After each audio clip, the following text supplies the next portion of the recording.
পবিত্র কর, যিনি একসঙ্গে শুভেন্দুর ঘনিষ্ঠ ছিলেন, তাকে প্রার্থী করা কি মনে হয়?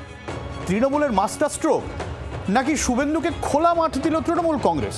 পবিত্র একদা শুভেন্দুর অন্যতম ভোট ম্যানেজার ছিলেন, সেই পবিত্রর বিরুদ্ধে নন্দীগ্রামে লড়তে হবে শুভেন্দুকে। দিলীপ ঘোষ কি বলছেন?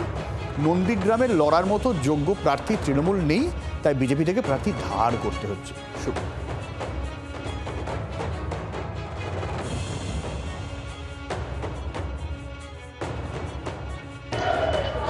এটা আমার নিজস্ব ভূমি, জন্মভূমি। এই জায়গায় সবার সঙ্গে একেবারে আত্মার সম্পর্ক, সবাই আত্মীয় পরিজন বন্ধু, এখানে এর বাইরে কেউ নেই। আমরা 100% আত্মবিশ্বাসী আমরা জয়লাভ করব। আমি ব্যক্তি আক্রমণে বিশ্বাসী নয়। কারা করতেছে, কেন করতেছে, তাদের মস্তিষ্কে ঠিক আছে কিনা, এরকম আজ পর্যন্ত এলাকায় কোনো মানুষ বলতে পারবে না কারোর কাছে 1 পয়সা আমি নিয়ে কোনো বিনিময়ে কোনো কাজ করেছি। একজন মানুষ সশরীরে এসে আমাকে বলুক না। আমি দিলীপ ঘোষের বাইকটা চালাতে বলেছিলাম, প্লিজ। ইলেকশন এলেই অনেক এরকম অদল বদল হয়। আমাদের পার্টিতেও আছেন, কাল পর্যন্ত টিএমসি ছিলেন, আজকে প্রার্থী হয়েছেন। এর আগের বারে তো বেশি ছিল, এবার একটু আমরা কম করেছি। বহু লোক লাইনে আছেন ভোটে টিকিট নেওয়ার জন্য, যারা টিকিট পাননি তারা আবার যোগাযোগ করছেন কাল থেকে ডিক্লেয়ার হওয়ার পরে। এটা চলতেই থাকে। হ্যাঁ, টিএমসির কাছে হয়তো কোনো যোগ্য প্রার্থী নেই নন্দীগ্রামে লড়ার মতো। মুখ্যমন্ত্রী তো আর যাবেন না, একবার গিয়ে নেড়া বেলতলায় বারবার যায় না। তো সেই জন্য ওখানে আমাদের কাছ থেকে ধার নিয়ে লড়াতে হয়েছে ওদেরকে। আমরাই বরঞ্চ মুখ্যমন্ত্রীকে ধাওয়া করে এতে পৌঁছে গেছি ভবানীপুরে তাকে আটকাবার জন্য। সময় খুব কম, প্রশ্ন একটাই, মাস্টার স্ট্রোক নাকি চাপে পড়বে তৃণমূল কংগ্রেস? খুব সংক্ষেপে প্রত্যেকে। আমাদের সঙ্গে শ্রেয়সী, কিরণ এবং সুমনদার কাছে সব শেষে যাবো। কিরণ, খুব সংক্ষেপে।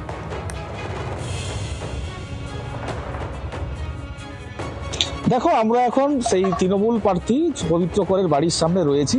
সকাল থেকে তিনি এই বয়াল এলাকায় তিনি প্রচার করেছেন, দেওয়াল লিখন করেছেন। এটা তৃণমূলের মাস্টার স্ট্রোক বলে মনে করছেন তৃণমূল কংগ্রেস, এবং সেই মতো করে প্রচার শুরু হচ্ছে। আজকে বিকেলেই প্রচারের একটা রূপরেখা তৈরি হবে পার্টি অফিসে বসে।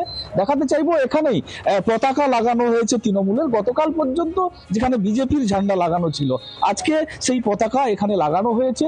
এখানে আমাদের সঙ্গে প্রার্থী এখনই এসে হাজির হয়েছেন, তার সঙ্গে কথা বলে আরেকবার জেনে নেওয়ারও চেষ্টা করব। পবিত্র দা সকাল থেকে প্রচার শুরু করেছেন, এটা কি মাস্টার স্ট্রোক? এটা কি মাস্টার স্ট্রোক? আপনি বিজেপি থেকে তৃণমূলে এসে যার সঙ্গে কাজ করেছেন এতদিন, শুভেন্দু অধিকারী, তার বিরুদ্ধে আবার প্রার্থী, কতটা ফলপ্রসূ হবে? না, দল মনে করেছে, বিশ্বাস করেছে, ভরসা করেছে, তাই আমি লড়াইয়ের মাঠে নেমেছি। অবশ্যই আমরা জয়লাভ করব, 100% জয়লাভ করব।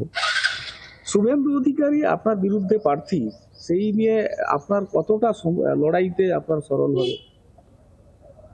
বিপক্ষে যিনি আছে তাকে নিয়ে আমি চিন্তিত নয়।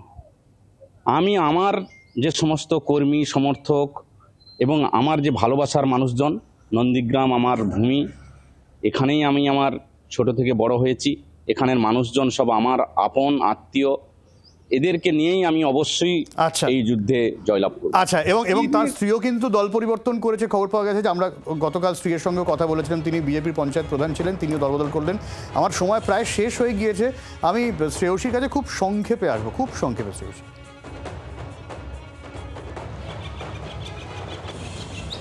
একেবারে দেখো, মাস্টার স্ট্রোকের সংক্ষেপে আমি ঠিক দুটো লাইন বলবো যে 21-এর ইলেকশনে যদি একদম লাস্ট দিকে তুমি মনে থাকে নন্দীগ্রামে, সেক্ষেত্রে কিন্তু একেবারে হিন্দুত্ব এবং সেক্ষেত্রে সংখ্যালঘু ভোট, এই দুই বিভাজন কিন্তু খুব স্পষ্টভাবে চোখে পড়েছিল। আমরা যেহেতু ওখানে ছিলাম, কভার করছিলাম, এই যে দুটো ভাগে ভাগ করে দেওয়া, ফলে সেই জায়গা থেকে দাঁড়িয়ে পবিত্র কর তিনি একজন হিন্দু ফেস, হিন্দু লিডার বলেই কিন্তু এলাকায় পরিচিত। ফলে তাকে তৃণমূল নিয়ে নিচ্ছে, এবং নিয়ে নিচ্ছে কার বিরুদ্ধে?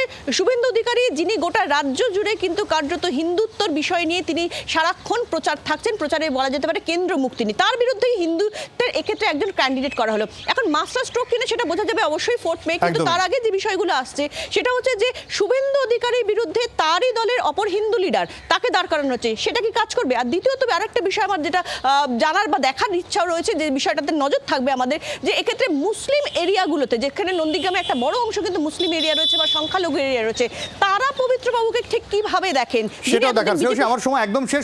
সুমনদা খুব সংক্ষেপে, আমার সময় পেরিয়ে গিয়েছে প্রায়। দেখুন, যে সিনেমায় অমিতাভ বচ্চন থাকে সেই সিনেমায় কি আপনি গোবিন্দাকে ডাকেন? আমাদের তো এটা অস্বীকার করে লাভ নেই যে হিন্দুত্বের যে রাজনীতি তার ম্যাসকট হয়ে গেছেন শুভেন্দু অধিকারী।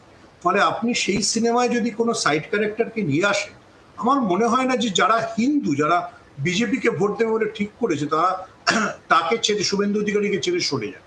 আমার মনে হয় না যে শুভেন্দু অধিকারীর বিরুদ্ধে পবিত্র কর খুব বড় চ্যালেঞ্জ হয়ে দাঁড়াতে পারে। বাংলার আওয়াজ, বাঙালির আবেগ, জি 24 ঘন্টা।